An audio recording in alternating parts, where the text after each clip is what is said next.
രാജ്യത്ത് വീണ്ടും നോട്ട് നിരോധനം. ഫെബ്രുവരി 1 മുതൽ പണമിടപാട് പൂർണ്ണമായും ഡിജിറ്റലാകുന്നു. ഈ വാർത്ത കേട്ട് ഞെട്ടാൻ വരട്ടെ. രാവിലെ പത്രം വായിച്ച് മലയാളികൾ ഞെട്ടിയ കഥയാണ് ഈ പറയുന്നത്. മലയാളത്തിലെ മുൻനിര പത്രങ്ങളിൽ വന്ന പരസ്യമാണ് ഇന്ന് ജനത്തെ ഞെട്ടിച്ചത്. സമൂഹ മാധ്യമങ്ങളിൽ വലിയ വിമർശനങ്ങൾ ഇതിനെതിരെ ഉയരുകയും ചെയ്യുന്നുണ്ട്.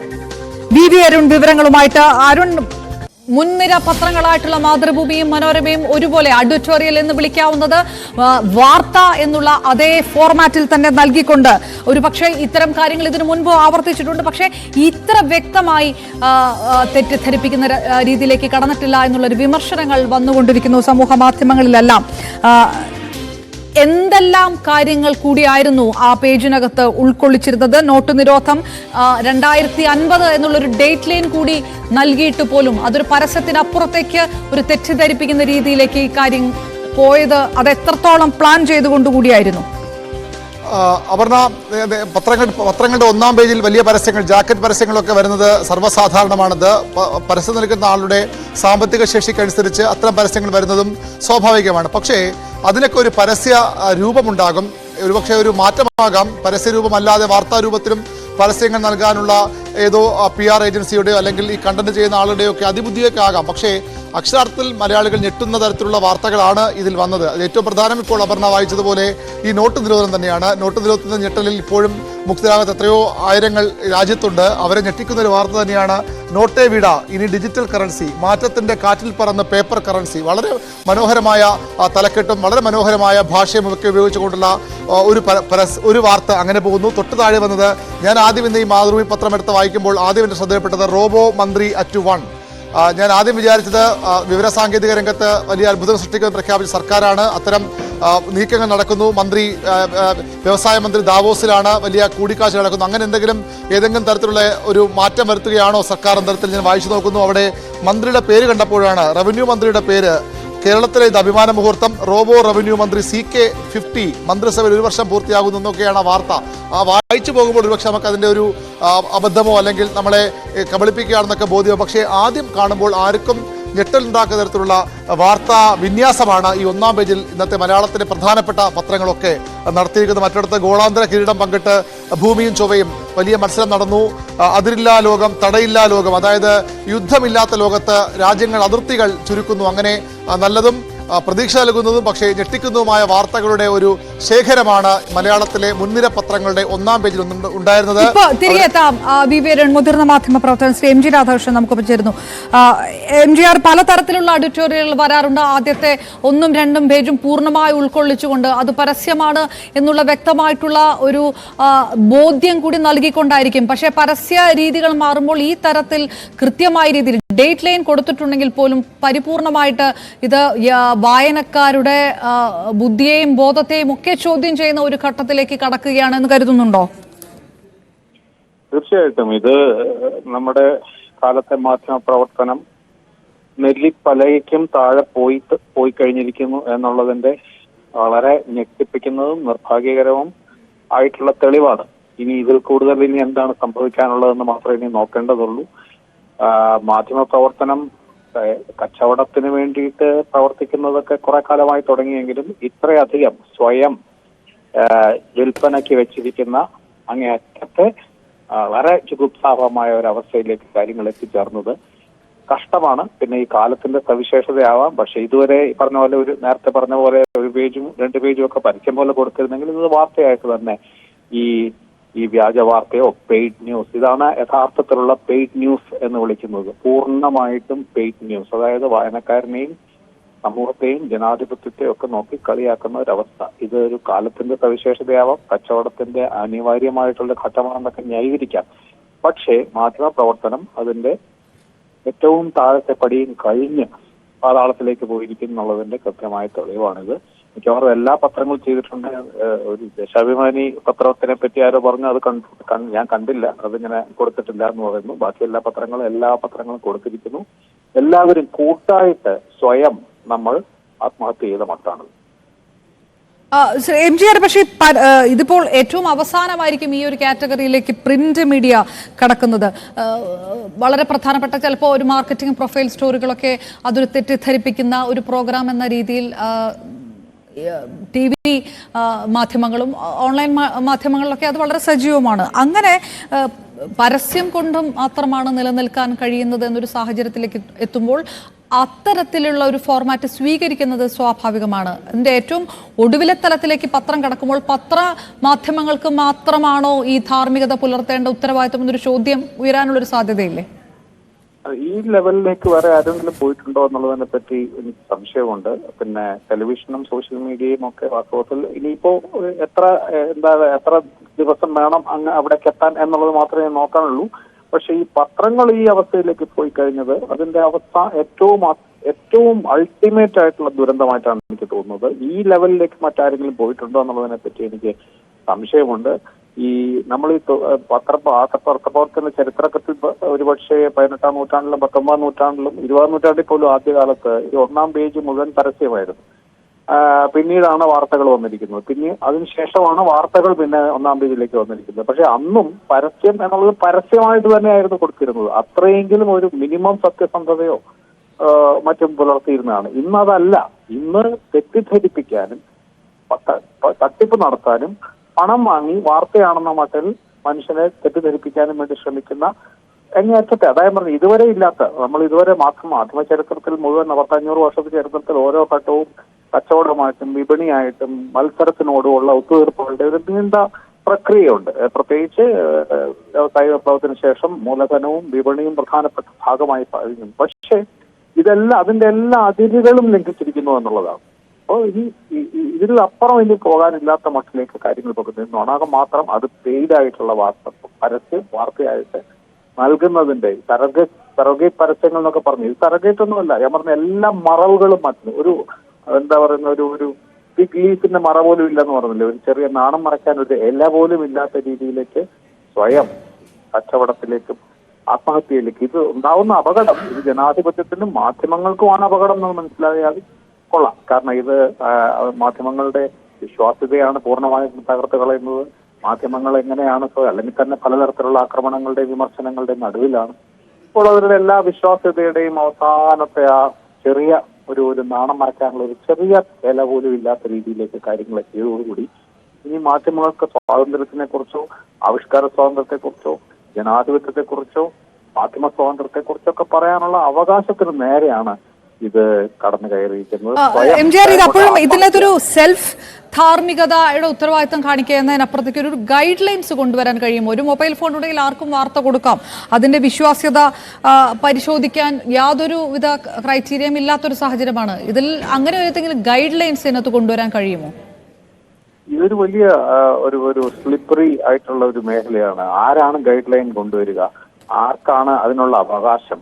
ഇത് മറ്റും വലിയ പ്രശ്നമാണ്. കാരണം മാധ്യമ ചരിത്രത്തിൽ എല്ലാ കാലത്തും മാധ്യമ സ്വാതന്ത്ര്യത്തിന് വേണ്ടി ശബ്ദം ഉയർത്തുന്നവർ എന്ന് എല്ലാ കാലത്തും പറഞ്ഞിരുന്നത് ഒരു ആത്മനിയന്ത്രണം, ഒരു സെൽഫ് സെൻസർഷിപ്പ് അല്ലെങ്കിൽ സ്വയം ഒരു പെരുമാറ്റച്ചട്ടം കൊണ്ടുവരിക മാത്രമാണ്. പുറത്തുനിന്ന് ആരെങ്കിലും അടിച്ചേൽപ്പിക്കുന്ന തരത്തിലുള്ള മാധ്യമ സ്വാതന്ത്ര്യത്തിന് നേരെ ഒന്നും പാടില്ല എന്നുള്ളതാണ് എല്ലാ കാലത്തും ജനാധിപത്യത്തിനും മാധ്യമ സ്വാതന്ത്ര്യത്തിനും വേണ്ടി നിലകൊള്ളുന്നവർ പറഞ്ഞിരുന്നത്.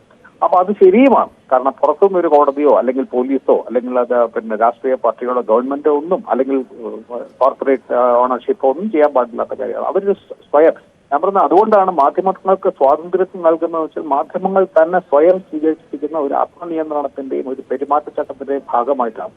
ഇത് അതും കൂടി അവസാനിച്ചിരിക്കുന്നു എന്നുള്ളതാണ്. ഇനിയിപ്പോ അതുകൊണ്ടാണ് ഞാൻ പറഞ്ഞത് മാധ്യമങ്ങളെ നിയന്ത്രിക്കാൻ സമൂഹത്തിലെ നല്ല മനുഷ്യർക്ക് പോലും ഇനി പുറത്തുനിന്ന് ആളെ വേണ്ടി വരും എന്ന് പറയുന്ന അവസ്ഥയിലേക്ക് പോകുമ്പോഴാണ് തീർച്ചയായിട്ടും. വളരെയധികം നന്ദി MG രാധാകൃഷ്ണൻ, മുതിർന്ന മാധ്യമ പ്രതികരിച്ചത്. ഇപ്പോൾ ശ്രീ ബൈജു ചന്ദ്രനും സീനിയർ ജേർണലിസ്റ്റ് നമുക്കൊപ്പം ചേരുന്നു. ഏതെങ്കിലും തരത്തിൽ പരസ്യം എന്ന് പറയുന്നത് നിലനിൽപ്പിന്റെ ഭാഗമാണ്, അതുകൊണ്ട് പുതിയ തരത്തിലുള്ള രീതികളാണ് ഉപയോഗിക്കപ്പെടുന്നത് എന്ന് അവർക്ക് പറയാം. വലിയ വിമർശനങ്ങൾ വരുമ്പോഴും ഉദ്ദേശിച്ച ലക്ഷ്യം ശ്രദ്ധ നേടുക എന്നുള്ളതാണ്. ഇത്രയേറെ ചർച്ചയാക്കാൻ ഒരു പരസ്യത്തിന് കഴിയുന്നുണ്ടെങ്കിൽ അത് ആ ഉദ്ദേശിച്ച ലക്ഷ്യം നിറവേറ്റിയിരിക്കുന്നു എന്ന് വേണം മനസ്സിലാക്കാൻ.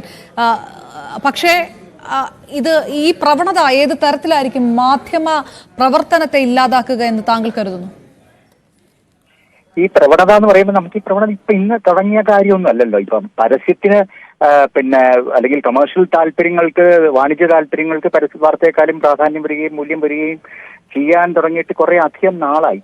അപ്പോ നമുക്ക് അതുകൊണ്ട് ഈ പ്രവണത തുടർന്നുകൊണ്ടേ ഇരിക്കുന്നല്ല, ഇത് പുറകോട്ട് പോകുന്ന ഞാൻ വിചാരിക്കുന്നില്ല. കാരണം ഇതിപ്പോ നെഗറ്റീവ് പബ്ലിസിറ്റി ആണെങ്കിൽ പോലും അവർ ഉദ്ദേശിച്ച ലക്ഷ്യം കണ്ടു, ഇപ്പൊ പറഞ്ഞ മാതിരി ലക്ഷ്യം കണ്ടു. കാര്യമായി വ്യാപകമായ ചർച്ച കേരളം മുഴുവൻ ഉണ്ടായി. നമ്മൾ എന്താ സംഭവിക്കുന്നത്, ഇതുപോലെ അരുതായ്മ എന്ന് നമ്മൾ കണ്ട അരുതായികളായിട്ടുള്ള കണ്ടതിനെല്ലാം ആദ്യം എതിർക്കുകയും പതുക്കെ പതുക്കെ പിന്നെയും നിരന്തരം ഡോസ് കൂട്ടി കൊടുത്തുകൊണ്ടിരിക്കുമ്പോഴത്തേക്കും അത് പതുക്കെ അക്സെപ്റ്റ് ചെയ്ത് പിന്നെ ഇന്നലെ ചെയ്തൊരു അബദ്ധം മൂടർക്ക് ഇന്നത്തെ ആചാരവും നാളത്തെ ശാസ്ത്രവുമാകും എന്നുള്ള രീതി ആയി കഴിഞ്ഞിരിക്കുന്നു. അതിപ്പോ പത്രങ്ങൾ ഇപ്പൊ തുടങ്ങി, ചാനലുകളും ഞാനൊക്കെ വാർത്താ ചാനലുകളിൽ പ്രവർത്തിക്കാൻ തുടങ്ങിയ 40 വർഷത്തിന് മുമ്പുള്ള അവസ്ഥയല്ലല്ലോ ഇന്നുള്ളത്. ഇന്നിപ്പോ നമ്മള് വാർത്ത കൊടുക്കുന്ന രീതി പണ്ടത്തെ മാതിരി അല്ല. അപ്പൊ അതുകൊണ്ട് ഇതൊക്കെ കാലത്തിന്റെ മാറ്റമാണെന്ന് വേണമെങ്കിൽ വാദിക്കാം. പക്ഷേ ഇത് ഒന്നാമത് പത്രക്കാരുടെയൊക്കെ വായനക്കാരുടെ പിന്നെ എണ്ണം കുറഞ്ഞുകൊണ്ടേയിരിക്കുന്നു. എങ്ങനെ പത്രം വായിക്കാതിരിക്കാം എന്നുള്ള രീതിയിൽ അതിന് കാരണങ്ങൾ കോവിഡ് ഒരു കാരണമായിരുന്നു. അപ്പൊ അങ്ങനെ കാരണം കണ്ടെത്തുന്ന ഒരു സമൂഹത്തിൽ നമ്മൾ ജീവിച്ചുകൊണ്ടിരിക്കുമ്പോൾ ഇത്തരം കാര്യങ്ങൾ ചെയ്യുന്നത് വായനക്കാരെ കൂടുതൽ അകറ്റാൻ മാത്രമേ പിന്നെ കാരണമാവുകയുള്ളൂ എന്ന് എനിക്ക് തോന്നുന്നു. അത് ശരിയായ അർത്ഥത്തിൽ എന്നെ പോലുള്ള രാവിലെ പത്രം വായിക്കാതെ ജീവിതം തുടങ്ങാനാവില്ല എന്ന് വിചാരിക്കുന്ന ഒരു ന്യൂനപക്ഷം ഈ നാട്ടിലുണ്ട്. അപ്പൊ അവരെ സംബന്ധിച്ചുള്ളതാണ് ഇത് ഏറ്റവും വലിയൊരു സാരമായി തോന്നുന്നത്. മറ്റുള്ളവരെ സംബന്ധിച്ചുള്ള ഇതും ഒരു ജീവിതത്തിന്റെ ഭാഗം ചിലപ്പോൾ വിചാരിച്ചേക്കാം. റൈറ്റ്, വളരെ നന്ദി ശ്രീ ബൈജു ചന്ദൻ പ്രതികരിച്ച. ശ്രീ റോയ് മാത്യു കൂടി നമുക്കൊപ്പം ചേരുന്നു. ഇത് തമാശയായിട്ട് കാണാൻ കഴിയാത്തവരെ കുറിച്ചുള്ള വിമർശനങ്ങളും സമൂഹ മാധ്യമങ്ങളിലുണ്ട്. ഒരു സ്കാം എന്നാണോ വിളിക്കുന്നത്, അതോ ലൈറ്റായിട്ട് കണക്കാക്കാൻ കഴിയുന്ന ഒരു കാര്യമാണോ ശ്രീ റോയ് മാത്യു? അല്ലല്ല, ഇത് ഒരിക്കൽ പോലും ഇത് ഒരു അധപ്പതിച്ച മലയാള മാധ്യമ പ്രവർത്തനത്തിന്റെ രൂപമായിട്ട് മാത്രമേ കാണാൻ കഴിയുള്ളൂ. ഇതിനൊരു പ്രധാന കാരണം എന്ന് പറയുന്നത്, നമുക്കൊരു വിപണിയിലുള്ള ഒരു ഉപഭോഗ വസ്തുവിനെ മാർക്കറ്റ് ചെയ്യുക എന്ന് പറയുന്നത് മാർക്കറ്റിംഗ് ഏജൻസികളുടെ തന്ത്രമാണ്. അതിലൊന്നും കുറ്റപ്പെടുത്താൻ പറ്റത്തില്ല. മാധ്യമങ്ങൾ നിലനിൽക്കുന്നത് പരസ്യങ്ങളിലൂടെ തന്നെയാണ്. അതൊക്കെ അംഗീകരിക്കുമ്പോൾ തന്നെ നിങ്ങൾ വായനക്കാരോട് ചെയ്തൊരു കൊടും ചതിയാണ്. കാരണം ഞാൻ ഇന്നൊരു 13 പത്രങ്ങൾ ഇന്ന് വായിച്ച് ശരാശരി ഒരു 10-15 പത്രങ്ങൾ വായിക്കുന്ന ഒരാളെന്നുള്ള നിലയിൽ ഞാൻ ഇന്ന് കണ്ട ഏറ്റവും വലിയ ഒരു ഭീകരമായ മലയാള മാധ്യമത്തിന് ഒരു ഭീകരമായ ഒരു മുഖമാണ് ഇന്ന് കണ്ടത്. അതായത് ഇന്ന് ആ പത്രങ്ങളുടെയൊക്കെ മുഖം ഒന്നാം പേജിൽ വന്ന ആ പരസ്യത്തിന്റെ 2 പത്രങ്ങളിൽ മാത്രമാണ് അതിന്റെ മാസ്റ്റർ ഹെഡിനോട് ചേർന്ന് മാർക്കറ്റിംഗ് ഫീച്ചർ എന്ന് രേഖപ്പെടുത്തുക. അതായത് കേരളത്തിലെ 1ഉം 2ഉം സ്ഥാനങ്ങളിൽ സർക്കുലേഷനിൽ 1ഉം 2 സ്ഥാനങ്ങളിലുള്ള 2 പത്രങ്ങൾ മാത്രമാണ് ഇതൊരു മാർക്കറ്റിംഗ് ഫീച്ചർ ആണെന്ന് കൊടുത്തിരുന്നത്. ബാക്കി എല്ലാ എല്ലാ പത്രങ്ങളും ഈ മാർക്കറ്റിംഗ് ഫീച്ചർ എന്നുള്ളത് എന്റെ മാസ്റ്റർ ഹെഡിൽ പോലും കാണാനില്ല. അത് തന്നെ സൂക്ഷ്മദർശിനിയെ വെച്ച് നോക്കിയാൽ മാത്രമേ ഈ മാർക്കറ്റിംഗ് ഫീച്ചർ എന്ന് എഴുതിയിരിക്കുന്നത് കാണാനാവുകയുള്ളൂ. അപ്പൊ ഇതാണ്. എന്നിട്ട് ഈ പത്രത്തിലെ ഈ വാർത്ത കണ്ടിട്ട് കേരളത്തിലെ ഒരു ചാനൽ, ഒരു മലയാളം ടെലിവിഷൻ ചാനലില് അത് ബിഗ് ബ്രേക്കിംഗ് എന്നൊക്കെ പറഞ്ഞ് അതിഭീകരമായ രീതിയിൽ അതിന്റെ അവതാരകൻ എടുത്തു വെച്ച് 1 മണിക്കൂർ നേരം പ്രഭാഷണം നടത്തിയിരിക്കുക ഇത് കാണുന്നുണ്ടായി. അപ്പൊ ഇതൊക്കെ സൃഷ്ടിക്കുന്ന വലിയ തോതിൽ ഇന്ന് ലോകം നേരിടുന്ന ഏറ്റവും വലിയ മഹാവ്യാധികളെക്കാട്ടിൽ ഏറ്റവും വലിയ മഹാവ്യാധി എന്ന് പറയുന്നത് ഫേക്ക് ന്യൂസ് ആണ്, അല്ലെങ്കിൽ വ്യാജ വാർത്തകളാണ്. അപ്പൊ ആ വ്യാജ വാർത്തകൾ ലോകം മുഴുവൻ പടർന്നു പന്തലിക്കുന്നതിനിടയിലാണ് കേരളത്തിൽ സാമാന്യത്തിലധികം മാധ്യമ പെനിട്രേഷൻ ഏറ്റവും കൂടിയുള്ള, അല്ലെങ്കിൽ പത്രങ്ങൾ ഏറ്റവും കൂടുതൽ സജീവമായി വായിക്കുന്ന ഒരു സംസ്ഥാനത്തെ പ്രധാനപ്പെട്ട പത്രങ്ങളിലെല്ലാം തന്നെ ഇത്തരം ഒരു പരസ്യം ജനങ്ങളെ വലിയ തോതിൽ ഭീതിയിലാഴ്ത്തിയിട്ടുണ്ട്. കാരണം നോട്ട് നിരോധനത്തിന്റെ ഭീകരാവസ്ഥ അനുഭവിച്ച ഒരു ജനതയാണ് ഇന്ത്യൻ ജനത എന്ന് പറയുന്നത്. അവരുടെ ഇടയിലേക്കാണ് ഇനി മുതൽ നോട്ടില്ല, നോട്ടേ വിട എന്നൊക്കെ പറഞ്ഞുള്ള വാർത്തകൾ എന്ന് പറയുന്നത് വളരെ വളരെ അധപ്പതിച്ച ഒരു മാധ്യമ സംസ്കാരത്തിന്റെ ഭാഗമാണ്. ഇപ്പൊ പരസ്യക്കാരൻ പരസ്യം കൊടുക്കുന്നത് വാങ്ങി ഇടുക എന്നുള്ളത് മാത്രമല്ലല്ലോ, നിങ്ങൾക്ക് വായനക്കാരോട് ഒരു ഉത്തരവാദിത്വം ഉണ്ടല്ലോ. വായനക്കാരില്ലെങ്കിൽ ഏത് പരസ്യവും ജനങ്ങളിലേക്ക് എത്തത്തില്ല. അപ്പൊ ആ സാധ്യത തന്നെ അടച്ചുകൊണ്ടാണ് ഇത്തരത്തിലുള്ള ഒരു പരസ്യവും അല്ലെങ്കിൽ ഒരു മാധ്യമ സംസ്കാരത്തിന് തുടക്കം കുറിച്ചിരിക്കുന്നത്. ഇത് മാർക്കറ്റിംഗ് സ്ട്രാറ്റജി എന്നൊക്കെ പറഞ്ഞ് നിങ്ങൾക്ക് ഒഴിവാക്കാമെങ്കിലും വായനക്കാരോടാണ് നിങ്ങളുടെ ഉത്തരവാദിത്വം. വായനക്കാരനെ ഇത് വലിയ തോതിൽ ഭീതിയിലാക്കിയിട്ട് എത്രയോ പേര്, ഞാൻ ഉൾപ്പെടെ, ഞാൻ തന്നെ ആദ്യം ഈ മാർക്കറ്റിംഗ് ഫീച്ചർ എന്നുള്ളത് കണ്ടില്ലായിരുന്നു. എനിക്ക് തന്നെ വലിയൊരു സംഭ്രമജനകമായ ഒരു അവസ്ഥ സൃഷ്ടിച്ച ഒരു സംഭവമാണ്. അപ്പൊ അതാണ് നമ്മൾ മാധ്യമങ്ങൾ പത്രങ്ങളിൽ വരുന്ന വാർത്ത ഏറ്റവും ഇവർ തന്നെ ഈ പത്രങ്ങളുടെ പരസ്യം എന്താണ് ഏറ്റവും കൂടുതൽ ക്രെഡിബിലിറ്റി ഉള്ളത് പത്രങ്ങൾക്കാണെന്ന് അവകാശപ്പെടുമ്പോഴാണ് നിങ്ങളുടെ പത്രത്തിൽ വന്നൊരു വാർത്ത വായനക്കാരനിടയിൽ ഉണ്ടാക്കിയിരിക്കുന്ന ഭീതി, ഭയം. അപ്പൊ ഇതിന് ആരാണ് നഷ്ടപരിഹാരം കൊടുക്കുന്നത്? ഒരു പക്ഷെങ്കിൽ പെട്ടെന്ന് ഇത് ശ്രദ്ധിക്കാതിരുന്ന ഒരാളാണെങ്കിലോ എന്തൊരു പ്രതികരണമായിരിക്കും മാധ്യമങ്ങളുടെ ഭാഗത്തുനിന്നുണ്ട്. ഇത് വായിച്ച് ആരെങ്കിലും ഒരാൾ ഹാർട്ട് അറ്റാക്ക് വന്ന് മരിച്ചിരുന്നെങ്കിൽ ഈ മാധ്യമങ്ങൾ ഇതിന് ഉത്തരവാദിത്വം ഏറ്റെടുക്കുമോ? ഇല്ലല്ലോ. കാരണം നമ്മൾ നോട്ട് നിരോധനത്തിന്റെ കാലത്ത് ആയിരക്കണക്കിന് ആൾക്കാര് ഈ നോട്ട് നിരോധനത്തിന്റെ പ്രതിഫലനങ്ങൾ കൊണ്ട് മരിച്ചത് നമ്മൾ കണ്ട ഒരു ജനതയാണ്. അവരുടെ ഇടയിലേക്കാണ് ഇത്തരത്തിലൊരു കള്ളവാർത്ത പടച്ചുവിട്ടത്. അപ്പൊ അതിന് ഈ മാധ്യമങ്ങളുടെ തലപ്പത്തിരിക്കുന്ന പത്രാധിപന്മാർ എന്ന് പറയുന്ന ഒരു സമൂഹം ഉണ്ടെങ്കിൽ അവരിതിന് സത്യം പറഞ്ഞാൽ കേരളത്തിലെ ജനങ്ങളോട് നാളെ ഇതേപോലെ തന്നെ 1-ാം പേജിൽ മാപ്പെന്ന് തന്നെ പറയേണ്ടതാണ്. ശ്രീ വളരെ നന്ദി. റോയ് മാത്യു ആണ് പ്രതികരിച്ചത്. ഡോക്ടർ സെബാസ്റ്റ്യൻ പോളും നമുക്കൊപ്പം ചേർന്നു. മാധ്യമ ധാർമ്മികതയുടെ വലിയ അപജയം അങ്ങനെയാണോ കാണുന്നത് ഇതിനെ? അല്ല, ഞാനും റോയ് മാത്യു പറഞ്ഞ കാര്യങ്ങളോട് യോജിക്കുകയാണ്. ഇതൊരു ഒരു ഒരു മാഡ്നസ് ആണ്, ഭ്രാന്ത്. ഷേക്സ്പിയർ പറയുന്നത് പോലെ മെത്തേഡ് ഇൻ മാഡ്നസ് എന്ന് പറയുമല്ലോ, ഇതിന് മെത്തേഡ് പോലും ഇല്ല. ഞാനിന്ന് വെളുപ്പാങ്കാലത്ത് ഒരു പത്രം വായിച്ചപ്പോൾ, മനോരമയും മറ്റൊരു പ്രായമാണ് ചെറിയ ഒരു പത്രവും വായിച്ചപ്പോൾ രണ്ടിലും ഒരേ 1-ാം പേജ്. പത്രങ്ങൾ വേണ്ടതും ഒരേ പ്രസിൽ പ്രിന്റ് ചെയ്യുന്നത് കൊണ്ട് പേജ് മാറിപ്പോവാൻ സാധ്യതയുണ്ടോ എന്നൊക്കെ ആലോചിച്ചപ്പോൾ മനോരമയെല്ലാം സംഭവിക്കാൻ വഴിയില്ലല്ലോ. അപ്പോ പിന്നീടാണ് ഇത് പരസ്യമാണെന്നൊക്കെ അനുമാനിച്ചെടുത്തത്. കൃത്യമായ ഒരു സൂചനയൊന്നും അക്കാര്യം തന്നിട്ടില്ല. എന്താണ് ആ പരസ്യം കൊണ്ട് ഉദ്ദേശിക്കുന്നത് എന്ന് പോലും വ്യക്തമല്ല. ഒരുപക്ഷെ ലക്ഷക്കണക്കിന് രൂപ മുടക്കി ഈ പരസ്യങ്ങൾ എല്ലാ പത്രങ്ങളിലും കൊടുത്തതിന് ശേഷം എന്താണ് ആ പരസ്യം നൽകുന്ന മെസ്സേജ് എന്ന് പോലും നമുക്കറിയില്ല. ആകെ സമാശ്വാസകരമായി എനിക്ക് തോന്നിയത് ഇത് 2050 സംഭവിക്കുന്ന കാര്യങ്ങൾ എന്നാണ് പറയുന്നത്. അപ്പൊ അടുത്ത 25 കൊല്ലം കൂടി പത്രങ്ങൾ നിലനിൽക്കും എന്ന ഒരു ശുഭ പ്രതീക്ഷയ്ക്ക് ഒരു കാരണമായി തീർന്നിട്ടുണ്ട്. അതിനപ്പുറം ഇങ്ങനെയല്ല പരസ്യങ്ങൾ ചെയ്യേണ്ടത്. ഇത് തെറ്റായ വാർത്തകൾ നൽകുന്നു എന്ന് പറയുന്ന പോലെ തന്നെയാണല്ലോ ഇത്. പരസ്യം പല രൂപത്തിൽ വരാറുണ്ട്. അത് അഡ്വർടൈസ്മെന്റ് എന്ന് വ്യക്തമായി മനസ്സിലാകത്തക്ക രീതിയിലാണ് അത് പ്രസിദ്ധപ്പെടുത്താറുള്ളത്. പണം കിട്ടിയാൽ ചെക്ക് കൂടെ ഉണ്ടെങ്കിൽ ഏത് പരസ്യവും പ്രസിദ്ധപ്പെടുത്തുന്നു എന്ന രീതി ചുരുങ്ങിയ പക്ഷം വലിയ പത്രങ്ങൾക്കെങ്കിലുമില്ല. അവർക്ക് അവരുടേതായ സ്പേസിന്റെ പ്രശ്നമുണ്ട്, ഡിസൈനിന്റെ ഡോക്ടർ സെബാസ്റ്റ്യൻ പോൾ, അപ്പോഴും ഇതൊരു ധാർമ്മികതയുടെ വിഷയം ഇതിനകത്തുണ്ട്. പക്ഷെ നേരത്തെ ശ്രീ റോയ് മാത്യു പറഞ്ഞതുപോലെ ഇത് കണ്ട ആൾക്കാർക്ക് ഹാർട്ട് അറ്റാക്ക് വന്നാൽ എന്ത് പറ്റും എന്നുള്ളൊരു ചോദ്യമൊക്കെ ഉണ്ട്. അങ്ങനെ അണ്ടർ എസ്റ്റിമേറ്റ് ചെയ്യണോ മലയാളിയെ? വലിയ രീതിയിലുള്ള വിമർശനങ്ങളൊക്കെ സമൂഹ മാധ്യമങ്ങളിൽ നിരന്തരം വന്നുകൊണ്ടിരിക്കുകയാണ്. അതായത് ഇത് ഏത് തരത്തിലാണ് ഇത് പുറത്തേക്ക് വരുന്നത് എന്ന് വ്യക്തമായി മനസ്സിലാക്കാൻ കഴിവുള്ള ഒരു ഓഡിയൻസ് കൂടിയല്ലേ മലയാളികൾ? അത് വായനക്കാരുടെ പ്രാപ്തിയെ, അവരുടെ മനോനിലയെ പരീക്ഷിക്കുന്നതിന് വേണ്ടിയുള്ള ഒരു സംവിധാനമല്ല പരസ്യം എന്ന് പറയുന്നത്. പത്രങ്ങളുമായി നല്ല രീതിയിൽ പ്രൊഫഷണൽ ബന്ധമുള്ള പത്രങ്ങൾ വായിച്ച് മനസ്സിലാക്കാൻ പ്രാപ്തിയുള്ള എന്റെ കാര്യമാണ് ഞാൻ ആദ്യമേ പറഞ്ഞത്. കൺഫ്യൂഷൻ ആയിരുന്നു. എങ്ങനെ ഒരേ പേജ് 2-3 പത്രങ്ങൾ വന്നിരിക്കുന്നു. പിന്നെ നോക്കുമ്പോൾ എല്ലാ പത്രങ്ങൾക്കും ഒരേ പേജ്, ഒരേ 1-ാം പേജ്. അപ്പൊ എന്നെ പോലെ ഒരു പ്രൊഫഷണൽ പത്ര നിരീക്ഷകന് പോലും മനസ്സിലാക്കാൻ കഴിയാത്ത രീതിയിൽ, പെട്ടെന്ന് മനസ്സിലാക്കാൻ കഴിയാത്ത രീതിയിൽ ഇത്തരത്തിലുള്ള കാര്യങ്ങൾ കൊടുക്കുക എന്ന് പറഞ്ഞാലോ, ഇതിന് സമാനമായ ഒരു കാര്യമേ എനിക്ക് പറയാനുള്ളൂ. പണ്ടൊക്കെ ഈ April 1 വിഡ്ഢി ദിനമാണല്ലോ. അന്ന് ചിലപ്പോൾ ചില വാർത്തകളൊക്കെ ഇതുപോലെ കൊടുക്കാറുണ്ട്.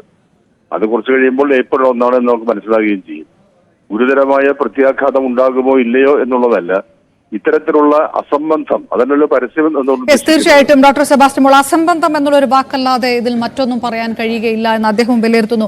അതിനിടെ ബ്രാൻഡിംഗ് വിദഗ്ധ നഗീന വിജയൻ നമുക്കൊപ്പം ചേരുമ്പോൾ, ശ്രീമതി നഗീന, ജേർണലിസത്തിന്റെ ധാർമ്മികത മുഴുവൻ നശിപ്പിക്കുന്ന ഒരു കാര്യമാണ് നടന്നിരിക്കുന്നത് എന്ന് പറയുന്നു. പക്ഷെ ബ്രാൻഡിങ്ങിനെ സംബന്ധിച്ചിടത്തോളം ഇതൊരു വളരെ കൃത്യമായിട്ടുള്ള ഒരു ടാർഗറ്റ് ആയിട്ടുള്ള ഒരു രീതിയാണ് ഇപ്പോൾ ഉണ്ടായിരിക്കുന്നത്. അങ്ങനെയാണോ കാണുന്നത്?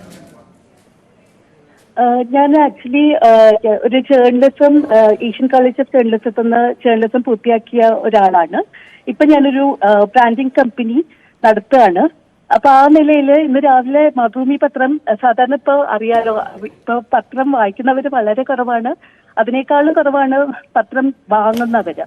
അപ്പൊ ഞാന് ഈ പ്രിന്റ് മീഡിയ നിലനിർത്തണം എന്നുള്ള ഒരു ആഗ്രഹം കൊണ്ട് മാത്രമാണ് 2 പത്രങ്ങൾ വീട്ടിൽ സബ്സ്ക്രൈബ് ചെയ്യുന്നത്. അപ്പൊ ഞാനും അമ്മയും കൂടി കോഫി കുടിച്ചുകൊണ്ടിരിക്കുമ്പോഴാണ് ഈ മാതൃഭൂമി വായിക്കുന്നത്. അമ്മയാണ് ആദ്യം വറീഡായിട്ട്, അമ്മ 75 years ആയി, അമ്മ ബാങ്കിലായിരുന്നു. അമ്മ വളരെ വറീഡായിട്ട് എൻ്റെ അടുത്ത് പറഞ്ഞു, ഡിജിറ്റൽ കറൻസി, അപ്പോൾ നമ്മുടെ വീട്ടിലുള്ള ഒരു ഹെൽപ്പ് ചെയ്യാൻ വരുന്നൊരു ചേച്ചിയുണ്ട്, അവരൊക്കെ എങ്ങനെയാ ഇത് സർവൈവ് ചെയ്യാന്നൊക്കെയുള്ള ഒരു ഭയങ്കര കൺസേൺ അമ്മയ്ക്ക് വന്നു. അപ്പൊ അത് ഞാനും പെട്ടെന്ന് ഷോക്കായി. പക്ഷെ ഭയങ്കര കൺഫ്യൂസിംഗ് ആയിരുന്നു. കാരണം finance minister Rajeev Singh, opposition leader വേറെ ഒരു അഞ്ജലി മെഹ്റ, അപ്പോൾ വളരെ മിസ്ലീഡിംഗ് ആയിട്ടുള്ള വാർത്ത. പക്ഷെ ഭയങ്കര ലൈക്ക് ഫസ്റ്റ് പേജിൽ തന്നെ ആദ്യത്തെ വാർത്തയാണ്. വളരെ സീരിയസ് ആയിട്ടുള്ള കാര്യങ്ങളാണ് അതിൽ പറയുന്നത്. അപ്പൊ നമുക്ക് വളരെ കൺഫ്യൂസ്ഡ് ആയി. പിന്നെ അപ്പോഴത്തേക്കും ഈ വീട്ടിലുള്ള ഹെൽപ്പ് ചെയ്യുന്ന ചേച്ചിയും കൂടി ജോയിൻ ചെയ്തു. അവരുടെ ഭർത്താവിനൊരു ചായക്കടയാണ്. അവര് വളരെ വറീഡായി. അപ്പൊ ഞാൻ കുറെ അധികം മാധ്യമ പ്രവർത്തകരെ വിളിച്ചു, എന്റെ സുഹൃത്തുക്കളെയൊക്കെ വിളിച്ചു ചോദിച്ചു. അവർക്ക് പലർക്കും തെറ്റിദ്ധരിക്കപ്പെട്ടിട്ടുണ്ടായിരുന്നു. അവർ പറഞ്ഞു ഞങ്ങളും കൺഫ്യൂസ്ഡ് ആണ്, കുറച്ച് കഴിഞ്ഞിട്ട് പറയാം, ക്ലാരിറ്റി കിട്ടിയിട്ട് പറയാമെന്ന്. പിന്നെ കുറെ കഴിഞ്ഞ ശേഷമാണ് ഒരാള് പറഞ്ഞത് ഏറ്റവും താഴെ ഇതൊരു പരസ്യമാണ് എന്നുള്ള ഡിസ്ക്ലെയിമർ ഇട്ടിട്ടുണ്ടെന്ന്. വളരെ കുറച്ച് സമയത്തിലാണ് നമ്മൾ ഈ പത്രം വായിക്കുന്നത് തന്നെ. വളരെ കുറച്ച് സമയം നമുക്ക് എല്ലാവർക്കും ഉള്ളൂ. അപ്പൊ നമ്മൾ ഈ ഹെഡ്ലൈൻസ് വായിക്കുന്നതിന്റെ ഇടയിൽ ഇത്രയും അധികം മിസ്ലീഡപ്പെടുന്ന ഒരു ന്യൂസ് വളരെയധികം നിരാശാജനകമാണ്. As a planting strategist and as a journalist എനിക്കിത് ഒരു വളരെ നിരാശയും ഒരു ലജ്ജയും തോന്നി. ലൈക്ക് എനിക്ക് പ്രിന്റ് മീഡിയയോട് തന്നെ ഒരു ഇങ്ങനെ ചെയ്യുന്നത് ഒരിക്കലും ആക്സെപ്റ്റബിൾ അല്ല. ഞാൻ അപ്പൊ തന്നെ ഏജന്റിനെ വിളിച്ചിട്ട് നാളെ തുടങ്ങി പത്രം ഇടണ്ട എന്നുള്ള ഒരു തീരുമാനത്തിൽ എത്തിച്ചേരുകയാണ് ഉണ്ടായത്. തീർച്ചയായിട്ടും ബ്രാൻഡിംഗ് വിദഗ്ധ കൂടിയായിട്ട് നഗീന വിജയൻ ഇനി മുതൽ പത്രം വേണ്ട എന്നുള്ളൊരു തീരുമാനത്തിലേക്ക് കൂടി വായനക്കാരെ നിർബന്ധിക്കുന്ന രീതിയിലേക്കുള്ള ഒരു അപജയമാണ് ഇതിനകത്ത് സംഭവിച്ചിരിക്കുന്നതാണ്. ഒരാൾ പോലും അതിന് വിരുദ്ധമായിട്ടുള്ളൊരു അഭിപ്രായമല്ല ഇപ്പോൾ ന്യൂസ് 8നോട് പ്രതികരിച്ചപ്പോൾ പറയുകയും ചെയ്തത്. വളരെയധികം നന്ദി നഗീന.